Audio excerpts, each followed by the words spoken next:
تمكين كل فرد من الانطلاق في مبادرات تهم التشغيل الذاتي هو ما تعمل على تجسيده الأنشطة المدرة للدخل حتى تسهم في بناء مغرب تكافؤ الفرص وتشاطر المسؤوليات. ولم تدع المبادرة الوطنية للتنمية البشرية أي مدينة أو حي أو حتى زقاق أو بادية على الهامش إلا وطالتها ببرامج دعم المشاريع الصغيرة الجديدة. هذه المبادرات التي تتكرس بالعيون سنة تلو أخرى لا تعني فقط مشروعا طارئا أو برنامجا ظرفيا، بل هي ورش ملكي مفتوح على الدوام.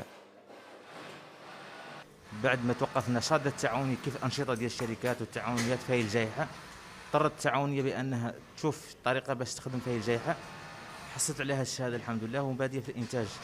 بدأت في الإنتاج من 200 كمامة 300 في النهار، إلى ذلك نلحقوا الحمد لله إلى 1500 إلى 2000 كمامة.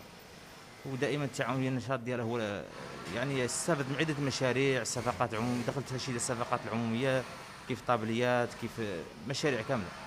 وكمثال على هذه المبادرات تعاونية الجيل الجديد المتخصصة في النسيج، والتي تأقلمت جراء بروز فيروس كورونا المستجد وامتثلت للتدابير الصحية الاحترازية، فأجرت تحولا تضامنيا انتقل بها إلى دعم الإنتاج الوطني من خلال إنتاج الكمامات المصادق عليها. هذا النوع من المشاريع يستهدف وفق قسم العمل الاجتماعي بولاية الجهة، وينعكس كرافعة لتحسين مؤشرات الفقر والهشاشة والإقصاء الاجتماعي بشكل ملموس.